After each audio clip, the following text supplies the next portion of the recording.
Nah, ini misalnya tulang ya, yang putih ini tulang nih. Ini tulang menghimpit saraf ya. Nah, kita pakai alat ini. Nah, ini kita bisa potong tulangnya dengan ini. Oh. Nah, ini namanya carry zone. Nah, ngikis tulang. Tuh. Iya.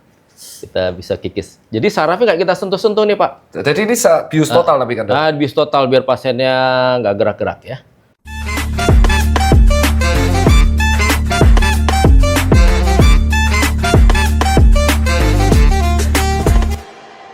Oke kawan-kawan semua, Assalamualaikum warahmatullahi wabarakatuh. Masih dengan saya Dr. Tirta dan kali ini kita ada di kandang lawan ya. Bukan Anfield, tapi ini di tempat orang lain. Ini saya pinjam ruangannya. Kita ada di Rumah Sakit Lamina. Dan ini mungkin buat teman-teman yang nggak asing ya, ini adalah lanjutan konten dulu setahun yang lalu kalau nggak salah. Terus kita akan membahas lebih lanjut mengenai boyoan sama nyeri leher dan bersama narasumber yang kita hormati yang beberapa waktu lalu juga potongan videonya viral. Kita sambut bersama Dr. Mahdian Bedah Saraf. Halo Dok. Salaman lagi kita. Ini udah 10 kali kita salaman. Ini lagi hujan deras. Sehat Dok, alhamdulillah ya. Alhamdulillah sehat. Ya, Dok, ini langsung to the point nih Dok. Jadi saya punya teman kemarin inisialnya T, bukan Tirta tapi. Dia tuh dari setahun setengah yang lalu kena boyon. Kita bahas di episode pertama kemarin. Gara-gara olahraga. Terus ada lanjutannya, teman satunya juga boyon. Semuanya di lumbal. Terus yang satunya itu sudah ada bulging. Diperiksa sama sejawatnya Pak Dokter, Dr. Adam Mulyono. Iya, Dr. Adam Mulyono itu menyarankan harus OP untuk pasien pertama. Tapi kembali, dianya mau, keluarganya takut. Ketakutannya itu apa jenenge?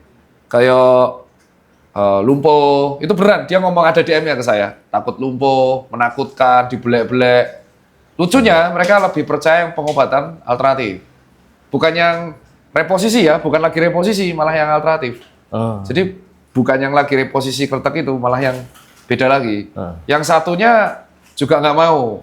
Jadi setelah diperiksa malah akhirnya self-diagnose dan enggak, saya lebih pilih olahraga. Iya. Jadi yang saya penasaran itu Dok, langsung ke intinya aja. Sebenarnya seberapa dangerous sih untuk membenahi lower back pain itu dengan tindakan operasi? Kok sampai keluarga tuh setakut itu dengan pembenahan saraf kejepit dan harus bulging ini dioperasi? Iya. Mungkin langsung dari Dokter Mahdian langsung, jadi biar teman-teman pasien ini atau keluarga pasien yang lagi menunggu atau second opinion ini bisa tercerahkan. Ya. Ya, jadi historinya karena sekitar mungkin 40 tahun lalu ya. 40 tahun lalu, 30 tahun lalu untuk tindakan operasi saraf kejepit di Indonesia itu teknologinya masih sederhana. Oh gitu. Dokternya juga sangat terbatas. Oke. Dan teknologi yang sederhana ini menyebabkan resiko operasi itu memang besar. Sehingga tahun 80-an, 90-an barangkali kalau orang operasi saraf kejepit banyak yang terjadi kelumpuhan atau tidak membaik gitu ya. Dan itu terjadi pada puluhan, ratusan, ribuan pasien barangkali pada waktu itu. Dan itu jadi cerita dari mulut ke mulut. Oh, nanti kalau dioperasi kamu lumpuh, kalau dioperasi tidak membaik, nyerinya bertambah dan sebagainya. Dan itu sudah menjadi omongan umum. Sehingga sampai dengan sekarang orang-orang tua kita itu yang pernah dengar cerita itu terbawa terus. Jadi kalau ketemu keluarga, saudara atau kolega ya jangan dioperasi gitu. Tapi sekarang sebenarnya zamannya udah beda. Barangkali kayak saya melihat 10 tahun belakangan ini itu teknologi sudah sangat bagus. Resiko lumpuh itu sangat kecil dan khususnya teknologi-teknologi baru seperti misalnya endoskopi gitu ya. Tapi memang karena Indonesia sangat luas, rumah sakit banyak, nggak semua rumah sakit saat ini punya teknologi itu. Jadi tapi sudah kadung menjadi momok gitu, menjadi omongan dari mulut ke mulut lah, opini masyarakat gitu. Nah, kalau itu beresiko gitu. Nah, itu sebenarnya pendapat yang harus kita luruskan. Karena sekarang udah beda, teknologinya juga zamannya juga sudah berbeda gitu. Kalau boleh tahu nih Dok, masih dengan prosedur operasi yang ada, itu salah satu teknologi yang ada sekarang bisa diceritain nggak Dok? Jadi biar teman-teman nih yang lihat tahu. Kalau nggak salah, saya ingat banget nih, Ganindra Bimo, itu teman saya, pernah ditangani Pak Dokter ya. Iya, betul. Dia itu dari operasi servikal ya, servikal karena hobi squat, dan memang squatnya beda sama yang lain. Beliau squatnya itu bisa banyak banget olah aktif ya, namanya aktor laga, wajar beliau seperti itu. Terus habis dioperasi sama Pak Dokter, besoknya bisa aktivitas lagi, nggak ada 10 hari udah pamer squat lagi. Nah itu kok bisa terjadi seperti itu tuh, teknologinya apa? Itu juga di endoskopi atau? Iya. Jadi sekarang itu teknologi minimal invasif ya, itu disebut minimal invasive surgery. Kalau dulu kan open surgery, tekniknya dengan sayatan lebar, bahkan terkadang harus difiksasi dengan pen, pedicle screw ya. Kalau sekarang ada teknologi minimal invasif, seperti salah satunya adalah endoskopi.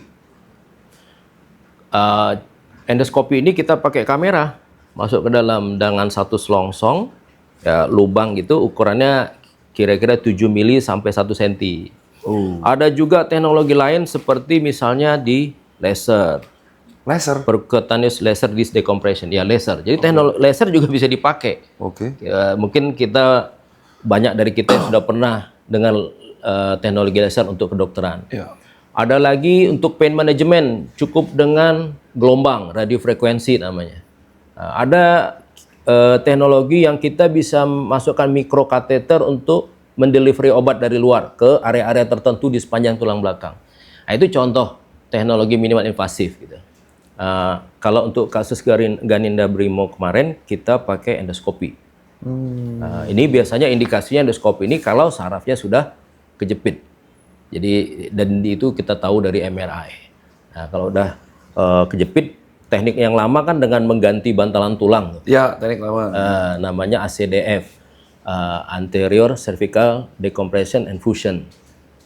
Kalau yang sekarang kita nggak perlu ganti bantalan tulang, dengan teknologi yang ada, kita cukup melakukan kerokan kecil aja dengan akses 7 mili. Itu tekniknya dengan endoskopi. Oke, Pak Dokter, untuk lebih lanjut yang Mas Ganindra ini kan karena olahraga. Sebenarnya gejala khas bulging atau bulging saraf atau saraf kejepit di area cervical itu gejala khasnya kayak gimana sih, Dok? Iya. Jadi saraf kejepit di leher berbeda dengan saraf kejepit di pinggang. Kalau di pinggang biasanya kan nyeri, kemudian menjalar ke bawah gitu ya, dari pinggangnya sampai ke kaki terkadang. Kalau di leher itu gejalanya lebih silent ya. Jadi tidak terlalu nyeri. Bahkan seringkali di lehernya sendiri nggak ada nyeri. Nah, yang dikeluhkan pasien biasanya justru di jari tangan. Di jari tangan, kesemutan. Sesekali kalau kejepitnya hebat memang ada nyeri menjalar dari sini gitu ya, dari bahu sampai ke tangannya. Nah, gejala lain yang sering itu pegel di sini. Pegel, kemeng. Kalau dipijit enak, tapi 2-3 hari sakit lagi. Ditusuk jarum akupuntur enak, nanti sakit lagi. Dan itu berlangsung berbulan-bulan, bertahun-tahun. Sampai si pasien bingung, dia kira yang sakit adalah daerah belikat atau pundaknya. Nah, tapi ternyata itu adalah gejala saraf kejepit di lehernya. Lehernya sendiri nggak ada apa-apa. Nah, gejala lain yang sering juga sakit kepala. Kenapa sakit kepala? Karena otot-otot di sekitar lehernya udah kenceng. Kalau dia kenceng, dia agak narik nih ke kepala ini, bahkan sampai terkadang nyerinya sampai ke depan mata sini atau ke samping sini. Nah, itu kira-kira yang paling sering gejala saraf kejepit leher atau bulging seperti itu. Kalau yang dialami Mas Ganindra kemarin gejalanya sampai apa tuh, Dok? Nyeri di sini, di pundaknya. Banget, hebat. Kalau dia olahraganya berat ya. Kalau misalkan sampai skala pain gitu, berapa dari 10 tuh, Dok? Kalau biasa udah parah itu? Kalau udah parah bisa 8-9. Nyerinya tajam gitu? Nyeri tajam. Wah, itu buat teman-teman ya. Nah, kalau misalkan ada pasien yang dia nyeri leher, sudah di MRI dan ternyata ada bulging, terus Pak Dokter menyarankan ternyata tindakan pertamanya X itu. Apa yang resikonya kalau ditahan terus? Saraf kita ini kan lembut. Dia seperti daging ini juga. Jadi kalau dijepit sama bantalan tulang, atau sama tulang atau pengapuran, pasti dia kalah, dia gepeng. Nah, saraf kita gepeng, seperti jari ini diikat karet gitu ya. Tentunya aliran darah ke ujungnya sudah nggak lancar lagi. Nah, maka dia saraf ini nggak dapat nutrisi. Seperti jari kita kalau diikat karet 2 hari biru, lama-lama kebas di sininya. Nah, demikian juga saraf akan muncul rasa kebas atau kesemutan. Lama-lama dibiarin dia akan menurun fungsinya karena dia udah gepeng di dalam. Jadi yang tadinya ini kuat, tangan kanan misalnya menggenggam kuat, ngangkat kuat, nanti itu sering jatuh, lemes. Gitu. Kalau ngangkat minuman misalnya sering nggak sengaja jatuh, gitu. Nah, di tahap lebih lanjut mulai terjadi atrofi, mengecil di otot-otot sini, termasuk otot tangan, sehingga akhirnya kelihatan berbeda tangan kiri sama tangan kanan. Nah, jadi fasenya adalah nyeri dulu, kesemutan dan baal. Ini fase sensorik. Fase sensorik ya. Ya, kalau dibiarin kena fase motorik, powernya, ototnya, kekuatannya. Kalau dibiarin lagi biasanya mengenai semua ekstremitas yang lain ke bawah. Oh ya, karena di cervical ya. Di cervical tuh bisa kena sampai ke kaki, jadi ada gangguan keseimbangan. Terus buang air besar, buang air kecilnya juga dia nggak bisa kontrol gitu. Nah, itu kira-kira. Kalau untuk dari tahap-tahap tersebut, di titik mana si saraf kejepit di area leher itu bisa ditangani non operatif dan kapan dia harus naik meja operasi? Jadi yang terbaik menilainya dari MRI. Karena terkadang begini, ada orang yang keluhannya biasa-biasa aja, nggak terlalu berat. Pada waktu kita periksa MRI, kita lihat tuh sarafnya udah gepeng banget gitu. Nah, ini kan sudah berbahaya. Kalau udah terlalu gepeng, nanti dia kepleset aja di kamar mandi sudah bisa membuat kelumpuhan kan. Oh iya. Nah, jadi kita menilainya dari MRI, tahapannya itu dari MRI. Nah, karena MRI itu menunjukkan gambaran pasti kondisi sarafnya di dalam. Nah, kalau kita lihat dari MRI itu keluhannya masih gambar tekanan sarafnya masih kecil, ya kita bisa coba dengan konservatif. Misalnya dengan fisioterapi, memakai collar neck, memperbaiki postur ya, karena sekarang yang paling sering itu penyebabnya adalah HP. Nah, itu betul ya? Itu betul tuh. Main HP lama-lama bikin saraf kejepit di leher. Iya. Nah, masalahnya kalau kita main HP kan suka nyandar nih, duduk. Nah, terus kita asik setengah jam itu kita suka nggak berasa itu kan. Ini leher kita selama setengah jam ini ketekuk. Dan itu dilakukan berhari-hari, berbulan-bulan, bertahun-tahun, lama-lama terjadi penyempitan di kanal sarafnya. Nah, itu sering nggak dirasakan oleh pasien. Padahal kalau di MRI kelihatan, wah sudah sangat menjepit. Jadi kembali tadi tergantung hasil MRI. Biasanya saya selalu minta pasien itu MRI. Saya tidak bisa menjadikan keluhan pasien atau klinisnya aja untuk memastikan ini kamu udah harus tindakan, kamu bisa tanpa tindakan, apalagi alternatif gitu ya. Nah, kalau masih udah di MRI, masih kelihatan rongganya besar, sarafnya masih oke, hanya ketekan sedikit, alternatif boleh. Nah, keretak-keretak pun masih boleh. Pijit masih boleh, karena tidak ada ancaman untuk terjadi kerusakan saraf. Tapi kalau udah hebat dia kejepitnya, kita sarankan langsung melakukan dekompresi. Oke. Untuk ini menarik ini. Untuk prosedur dekompresinya itu nanti bisa ditunjukkan ya, Dok ya? Bisa. Oke. Sebelum kita ke arah situ, ini saya masih ada pencatatan pertanyaan lagi dari netizen ini. Ini pertanyaan cukup menarik dari tahun lalu.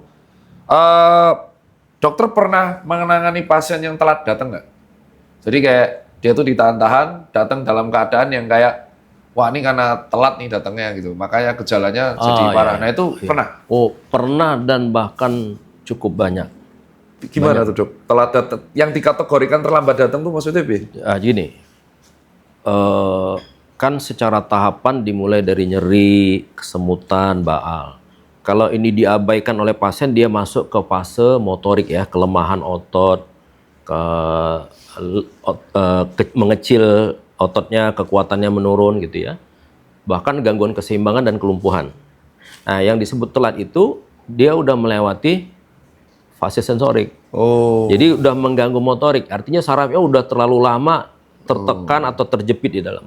Jadi saya sering sekali dapat pasien datang udah pakai kursi roda, didorong gitu ya. Nah, itu artinya dia sudah mengalami kelemahan 4 ekstremitas. Atau baru kemarin ada pasien ininya udah menciut nih, tangan kanan atrofi udah. Jadi kalau nulis sudah sulit, jadi menggunakan tangan kanan udah terbatas, lebih dominan tangan kiri. Nah, ini kan berarti udah kerusakan saraf motoriknya. Nah, itu termasuk terlambat. Walaupun sebenarnya untuk dilakukan penyelamatan masih mungkin ya. Cuman untuk recovery ini, kalau udah kempes, udah lemah, itu biasanya butuh waktu sangat lama. Berbulan-bulan. Sama KFR, Iya, rubber ya? iya, fisioterapi, stimulasi sarafnya gitu ya. Oke. Tapi syaratnya kita harus lepaskan dulu, dekompresi dulu. Sebab kalau masih kejepit, ini kita perbaiki, kita stimulasi, fisioterapi percuma karena nyangkut masih di dalam. Alasannya apa dok? Mereka nunda? Ragu-ragu atau apa? Umumnya satu takut. Takut itu karena katanya kan. Kata tetangga saya, kata teman saya, kalau dioperasi nanti resiko lumpuh. Iya. Nah itu betul karena teknik yang dulu kan. Iya. Teknik yang dulu masih harus ganti bantalan tuh dari depan kan. Iya. Tapi sekarang ada alternatif teknologi lain yang lebih bagus. Tidak harus operasi besar, tidak harus ganti bantalan gitu. Resiko terberatnya apa sih dok dari teknologi terbaru ini?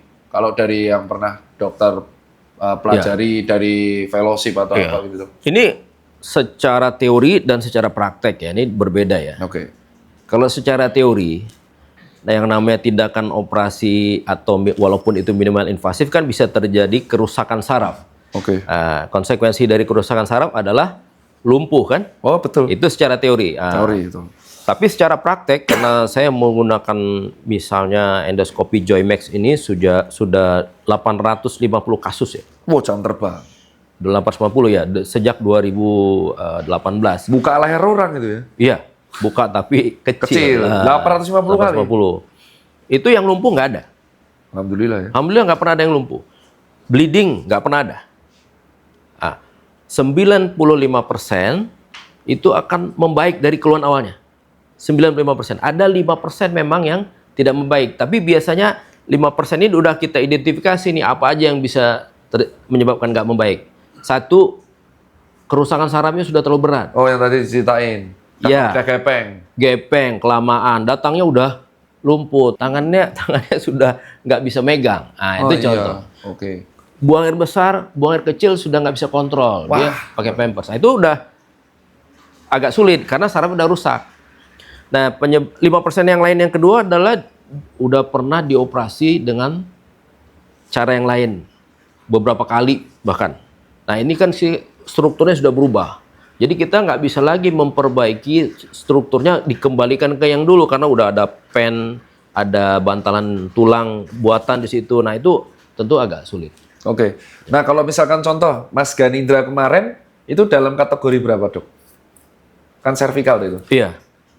Itu kategori pasiennya dia termasuk yang datang early, ringan. Oh dia early, karena dia baru fase sensorik nyeri. Ototnya masih kuat semua, motorik masih bagus. Tapi nyeri ganggu sampai ganggu aktivitas, ganggu tidur. Nah itu baru fase 1, fase sensorik aja. Itu harus datang. Datang. Itu lebih prognosnya lebih baik. Jadi hasilnya akan sangat baik gitu. Nah penasaran, ini pertanyaan dari teman saya sendiri. Jadi pertanyaan dari teman saya dan saya, kok bisa cepet ya? Kok bisa langsung squat lagi tuh dok? Itu memang dokter Mahdian ngizinin atau memang karena cuman itu Mas Bimo aja yang fisiknya kuat banget? Enggak. Itu sama di seluruh dunia. Kalau kita pakai endoskopi Joymax misalnya ya, itu karena kita hanya mengambil akses, masukin alat ukuran 7 mm. Kecil sekali kan? Oke, kecil. Jadi kita hanya sayat kulit 7 mili, ototnya cuma kita lewatin dari belakang, terus ligamennya cuma kita kikis sedikit, tulangnya nggak kita apa-apain. Jadi praktis lukanya sangat kecil. Ya seperti ada orang pengendara motor jatuh, lecet. Iya. Kan dia bisa jalan, besok juga dia udah kerja. Ya sama seperti itu. Kayak telusupan lah. Iya. Telusupan tau ya, jadi kayak pinggirnya kayu terus masuk ke kulit. Iya, gitu iya. Itu nggak masalah, besoknya bisa kerja. Memang kalau pakai endoskopi yang sekarang, Joymax ini, besoknya naik pesawat, terbang, keluar negeri nggak ada masalah. Jadi bukan hanya terjadi karena Mas Bima itu fit, jadi semua pasien? Semua pasien. Nah, tapi kalau pakai teknik yang lama, karena kita mengintervensi, mempengaruhi struktur. Struktur ini kita rubah, misalnya contoh, bantalan tulangnya kita kerok, kita ambil dengan cara yang dulu ya, cara yang lama itu yang ACDF, itu kan artinya ada perubahan struktur. Kita harus nunggu dia kuat. Kita harus nunggu pen atau artificial disc yang kita tanam itu nyatu dia sama tulangnya. Sehingga mobilitasnya terbatas, nggak boleh terlalu banyak aktivitas. Oh. Kalau Joymax kan kita nggak merubah struktur. Teknologi ini sejak kapan sih dok, si Joymax itu? Joymax saya di Indonesia 2017 sudah pakai buat lumbal, buat pinggang. 2018 datang alatnya yang baru untuk leher, 2018 untuk cervical. Iya. Dan ini saya penasaran lagi nih dok, kalau memang buat pekerja, misalkan buat pekerja 9 to 5 yang dia tuh di laptop kedepanan terus, tipsnya apa dok supaya menghindari resiko untuk saraf kejepit pada cervical? Iya, jadi betul sekali Dokter Tirta, salah satu faktor yang paling sering sekarang itu adalah postur pada saat bekerja. Postur itu 1 HP, 2 laptop, yang ketiga adalah tidur. Mati saya posisi tidur. Nah, jadi sebagai contoh karyawan kantor berjam-jam, ya. Posturnya itu biasanya kan agak cenderung jatuh ke depan, gini, betul. Agak menunduk kan berapa derajat. Itu menyebabkan beban di bantalan tulang itu lebih berat dari ukuran kepalanya. Harusnya kan kepala kita ini 5 kilo misalnya. Tapi dalam posisi seperti ini bisa jadi seolah-olah 20 kilo yang menghimpit ke bantalannya. Nah, kalau dilakukan berhari-hari, berbulan-bulan atau bertahun-tahun, maka bantalan itu cepat rusak aus. Nah, itu yang terjadi. Maka terjepitlah sarafnya. Nah, untuk mencegah, seharusnya kita tidak monoton terus dalam posisi seperti ini. Ya, misalnya kalau setiap 30 menit kita break 5 menit untuk bergerak, bangkit gitu ya. Nah, atau lebih baik lagi, posisi handphone atau laptop itu sejajar, eye level. Jadi seperti kita melihat laut gitu. Nah, jadi sama dengan posisi mata kita. Jadi walaupun kita kerja di komputer atau laptop, tapi melihatnya ke depan, itu lebih baik. Kalau bantal tuh gimana dok? Bantal yang bagus tuh? Jadi bantal. Ini juga kaitannya sama tadi nih, handphone. Jadi kebiasaan kita sekarang yang lifestyle di kota ini, kalau mau tidur selalu sering tuh pakai HP dulu. Ya, kalau mau HP-an terakhir sebelum tidur ambil 2 bantal kan? Iya, benar. Iya kan? Nyandar kan? Iya. Kira-kira tuh seperti ini. Begini nih. Awalnya HP-nya di atas, tapi lama-lama karena berat turun-turun ke perut, gini. Terus jatuh, buduk. Terus ketiduran. Nah, ini juga dilakukan 30 menit, 45 menit. Sama seperti tadi. Bahkan ketiduran dalam keadaan begini. Nah, ini kejepit. Jadi tidur yang baik harusnya dalam keadaan kita berbaring, leher kita itu tetap 5 jari dagu antara dadanya. Nah, ini yang obes-obes nggak ada lehernya bang. Dok, mau potong apa? Ini kayak Daniel nih, ini udah mulai turun. Lehernya gimana? Nggak ada, kobocan. Nah, dok, pasien termuda. Saya ini boleh nggak apa-apa, nggak apa-apa ya tanya umur, range. Range umur pasien termuda dengan yang pernah dokter melakukan tindakan saraf kejepit di area servikal. 20-an. Hah? 20 tahun. 20? Iya. Kecelakaan atau genetik? Enggak, karena habit aja. Beneran? Iya, HP. Di area Jakarta? Jakarta. Serius itu dok? Iya. Karena anak-anak sekarang Gen Z ini ya, itu mereka bisa 7 jam sehari screen time-nya. Jadi kalau kita buka, kita survei aja nanti di lapangan kan, anak-anak muda itu coba lihat kamu berapa hari kemarin, berapa jam. Hari Senin, Selasa, Rabu kita rata-rata 7 jam, bahkan ada 13 jam sehari pakai HP. Dan itu sebagian besar posturnya salah. Wah, jadi hook nih. Kamu sering main HP, hati-hati saraf kejepit. Untuk ini dok, berarti benar ya kenapa kursi kerja tuh ada yang harganya 9 jutaan. Tahu kan kursi kerja, karena dia bener-bener ergonomis.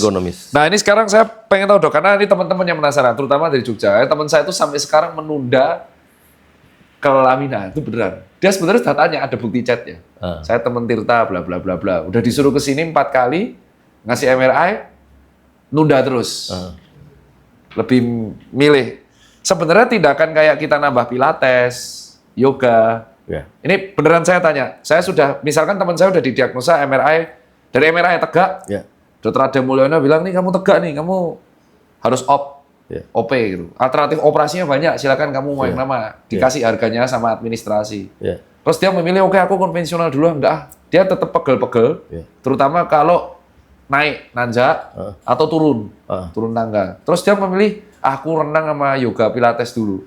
Seberapa impactful tindakan-tindakan suportif kayak yoga, pilates, renang atau apapun untuk membenahi saraf kejepit yang udah bulging? Oke. Jadi yoga, pilates, berenang itu tidak bisa melepas saraf kejepit. Wah, kelar kau. Jadi tiga contoh ini dia bisa mencoba memperbaiki struktur. Memperbaiki struktur. Ya, memperkuat otot, memperbaiki struktur tegak. Tapi kalau sudah terjadi saraf kejepit, dia nggak berubah apa-apa.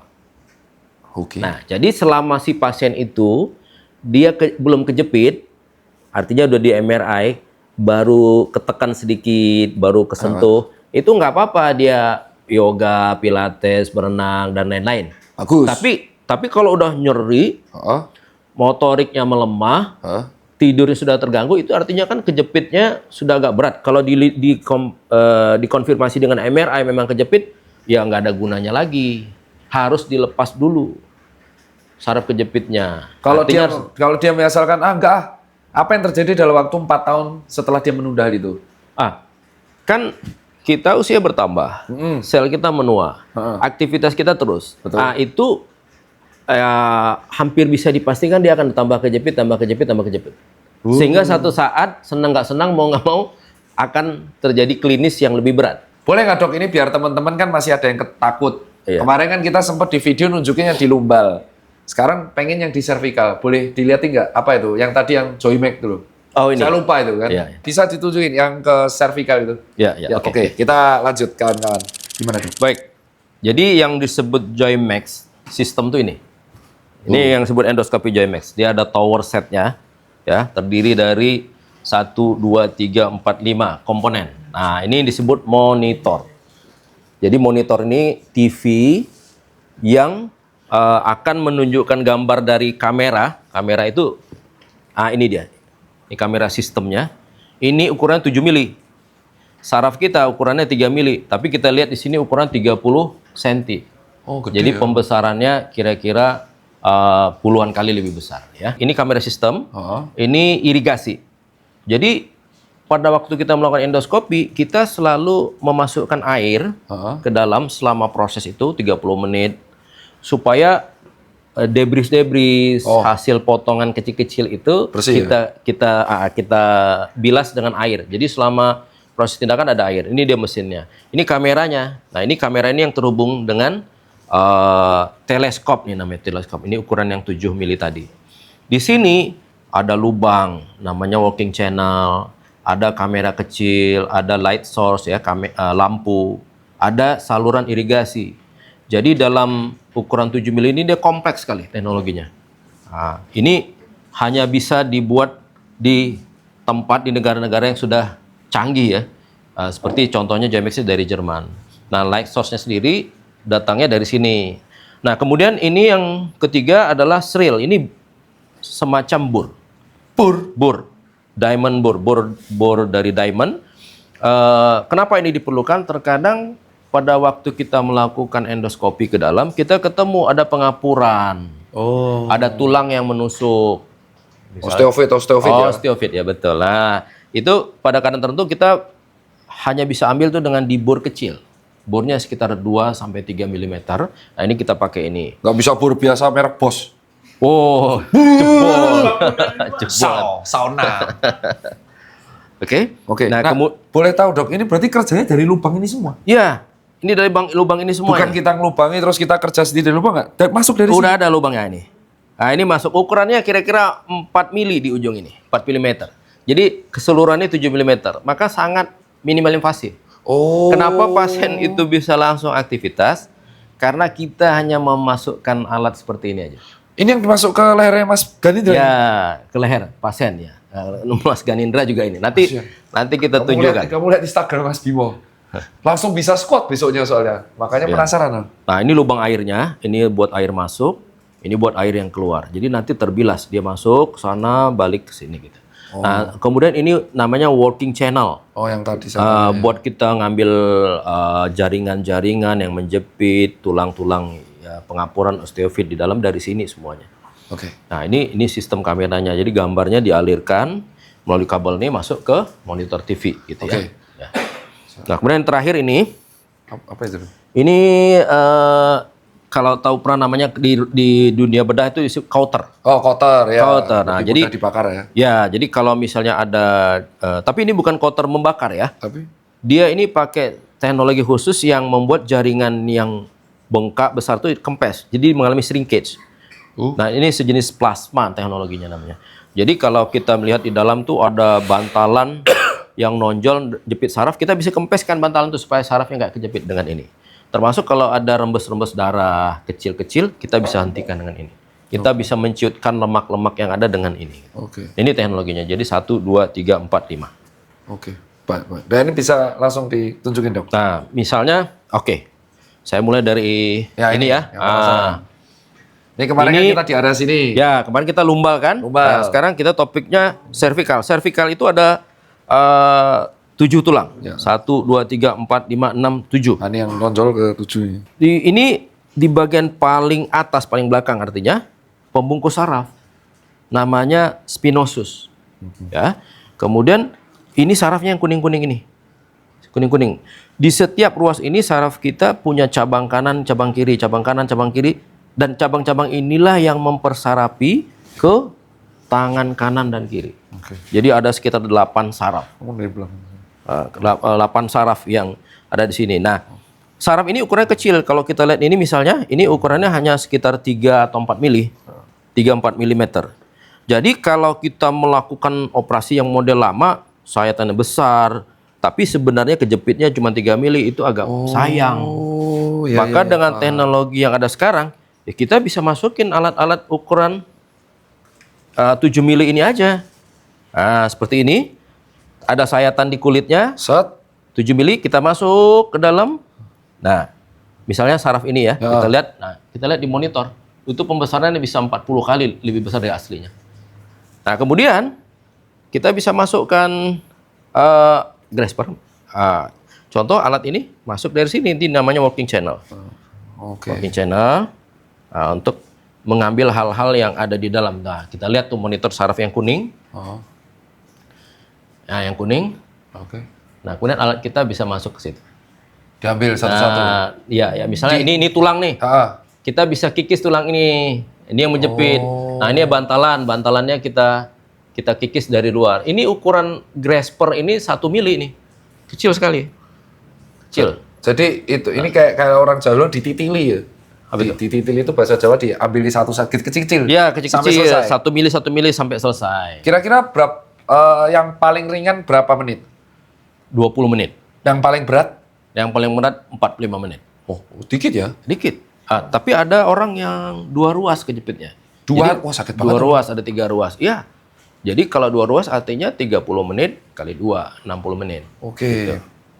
Gitu. Nah, ini keunggulannya. Jadi kita nggak perlu operasi karena berdarahnya banyak. Nggak perlu di-shred gini. Iya, tulang. Karena kalau operasi tulang ini terkadang harus kita buka dulu. Iya. Otomatis strukturnya akan berpengaruh. Maka dia nggak boleh aktivitas cepat. Oh. Nah, bahkan harus dipasang pen, diganti bantalan dan sebagainya.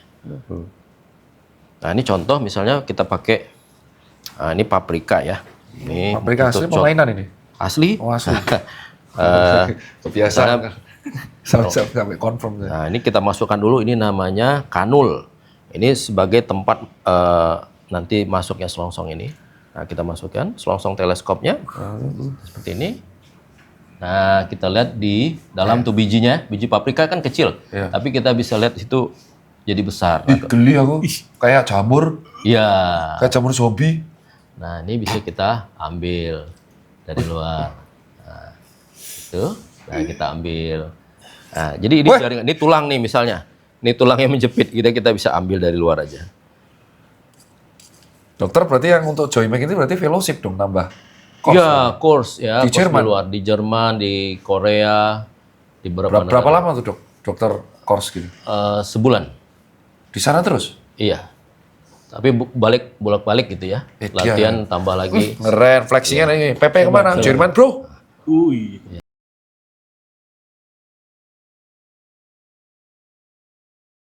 Seperti ini. Nah, kita ambil. Tuh. Nah, misalnya ini menjepit saraf nih. Nah, kita bisa keluarkan. Sabar, Yes. dokter. Kayak gini, sabar ya dokter ya? Iya, harus sabar. Bedah saraf kan udah biasa. Kerjanya pelan-pelan. Iya sih. Nah, ini kita ambil nih. Iya. Nah, ini. Wih. Di sana kelihatan gede banget ya, di sini kecil kali ya? Iya. Itu kira-kira. Nah, ini alat-alatnya yang kita pakai. Ya, kira-kira seukuran ini semua. Nah kalau yang tadi dibilang yang tulang, misalkan tulangnya osteofit itu gimana dok ngepor-ngepor? Nah, jadi pertama kita coba pakai carry zone. Ini namanya carry zone. Nah, ini carry zone ya. Nah, ini misalnya tulang ya. Yang putih ini tulang nih. Ini tulang menghimpit saraf ya. Nah, kita pakai alat ini. Nah, ini kita bisa potong tulangnya dengan ini. Oh. Nah, ini namanya carry zone. Nah, ngikis tulang. Tuh. Iya. Kita bisa kikis. Jadi sarafnya nggak kita sentuh-sentuh nih, Pak. Jadi ini bius total tapi kan dok? Nah, bius total biar pasiennya nggak gerak-gerak ya. Nah, seperti ini. Terkadang kalau keras sekali kita baru pakai bor. Ini ada. Kita nggak sediain bor hari ini. Tapi mesinnya dari sini. Oke. Maksudnya ini tapi bor kecil juga? Bor kecil hanya 2-3 mili. Itu yang matanya diamond itu? Diamond ya. Nah ini buat teman-teman yang mengeluh operasinya kenapa mahal, ilmu kayak gini kan yang pakai, yang belajar dikit. Belajar dari YouTube sana ya. Kemarin kan viral kan ya belajar dari ChatGPT sana suruh kayak gini. Portal dah semua cok. Maaf ya dong, ini emosi saya. Nah, jadi C kali ya. Nah, ini. Coba saya tunjukin lukanya. Jadi, nah biasanya duduk sedikit. Nah, kita bikin ini namanya garis marking ya. Untuk menunjukkan garis tengah. Nah, karena ini ada posisi tulangnya kan. Sayatan yang kita buat hanya kira-kira segini. Ini 7 mm. Itu kalau jepitnya di ruas berapa? C5? Ini C56, C67 di sini, C345 di atas lagi gitu. Nah, misalnya ini ilustrasi aja untuk C56. Oke. Segini. Nah, dari sinilah kita masukkan Joymax tadi. Oh. Jadi lukanya praktis hanya segini aja, kecil sekali. Oh ya, Nah, makanya invasif ya. Sangat minimal invasif. Dan karena saraf vaskularisasinya dikit, jadi minimal darah juga dong. Minimal darah, hampir nggak pernah terjadi. Terus treatmentnya setelah ini, post treatmentnya kontrol ke dokter lagi tiap berapa minggu?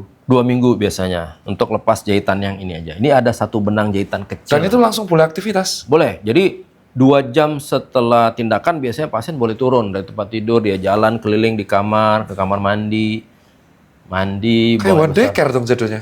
Iya, seperti one day care. Keren ya. Ya itu alasan ada harga ada rupa. Skill kayak gini, kalau mau gratis belajar dari ChatGPT. Operasi ini nganggo bor bos. Karo drayu obeng dar. Bocor dah. Maaf ya dok. Saya kemarin banyak yang bandingin. Saya bisa belajar dari YouTube dan Grace Anatomy. Ya, satu lagi. Ada lagi? Jadi karena pasien ini kan nggak boleh posturnya, ini contoh postur yang salah kan kalau dalam bekerja ya atau main HP. Jadi kita pasang collar neck nanti di sini. Oh. Bantalan luar ya, bantalan busa untuk melindungi leher agar selalu ada tersisa celah 5 jari di depan di dagunya gini. Oh, nggak bisa pakai collar neck. Nah, praktis itu aja perawatan. Itu tuh obat. Obat biasanya dibekali juga obat nyeri. Antibiotik nggak perlu karena selama proses ini kita steril dan ada antibiotiknya. Cepet ya? Iya. Gitu. Cepet.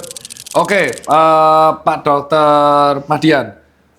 Itu aja tadi dari kawan-kawan sekalian bisa nonton. Jadi buat kawan-kawan, teman-teman, keluarga pasien yang mungkin saya nggak tahu nonton ini lagi bingung dan nyari second opinion, bisa dipertimbangkan untuk menghindari ketakutannya. Karena dengan berkembangnya teknologi, resiko open surgery itu sudah jarang yang melakukannya dok ya. Dan salah satunya pasiennya yang terkenal ya Mas Bimo itu. Kawan saya juga, dan beliau tuh berapa kali dah ke tempat Pak Dokter diop? 2 kali. 1 kali untuk saraf kejepit, 1 kali untuk pinggang. Oh, low back pain. Iya. Oh iya. Itu, dan kalau dari Pak Dokter Madian ada saran nggak buat teman-teman Gen Z? Yang saran pertama adalah nanti saya minta 2 saran. Advice pertama buat teman-teman anak muda agar tidak sampai saraf kejepit di area leher. Ya. Monggo, Pak Dokter Madian. Ya, jadi sekarang itu ada istilah baru untuk penyakit leher, disebut text neck. Text neck. Text neck. Oh, ya, itu di Amerika sekitar 10 tahun yang lalu. Ya. Itu dipopulerkan sama salah satu dokter di sana. Itu muncul karena saking banyaknya pasien-pasien yang datang ke rumah sakit itu dengan keluhan yang mirip, yaitu sakit kepala, kaku leher, sampai pundak. Saya itu, Pak. Nah, ternyata ada perubahan yang cukup banyak gitu ya, dilakukanlah riset. Oh, ini ternyata kaitannya sama penggunaan gadget yang 1 dekade terakhir ini sangat banyak gitu. Nah, 10 tahun terakhir ini sangat aktif kita menggunakan gadget. Nah, itu jadi muncul banyak tech snack namanya. Nah, berhubung penyebabnya ini sudah diidentifikasi. Ini karena penggunaan gadget, komputer, handphone yang salah posisinya. Maka kita harus menghindari, jangan sampai kita terkena. Saya udah telanjur nih. Padahal cuma 30 menit saya tuh, nggak pernah berjam-jam.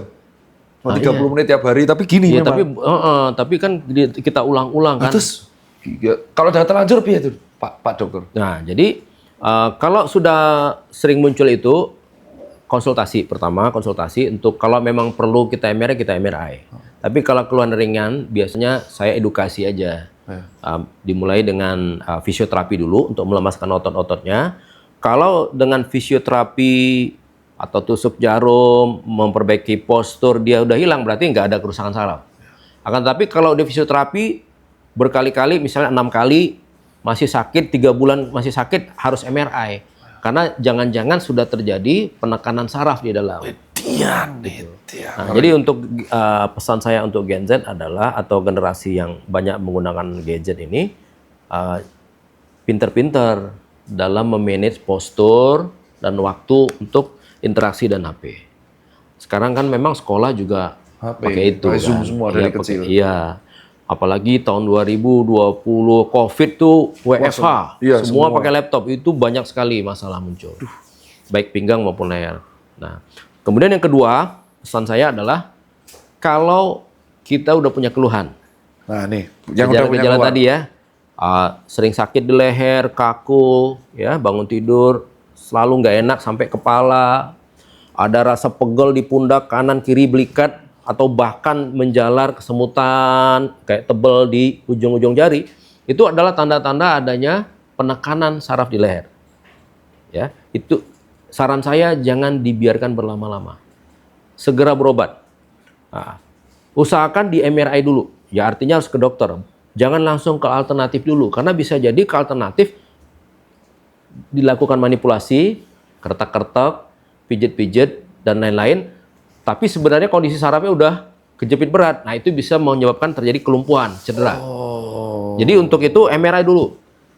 Udah aman, sarafnya terlihat, tidak ada penekanan, tidak gepeng, boleh alternatif. Nah, itu yang digarisbawahi. Oke, paham sekarang. Jadi boleh asal MRI dulu. MRI dulu. Jangan kayak kucing dalam karung ya. Yes, betul.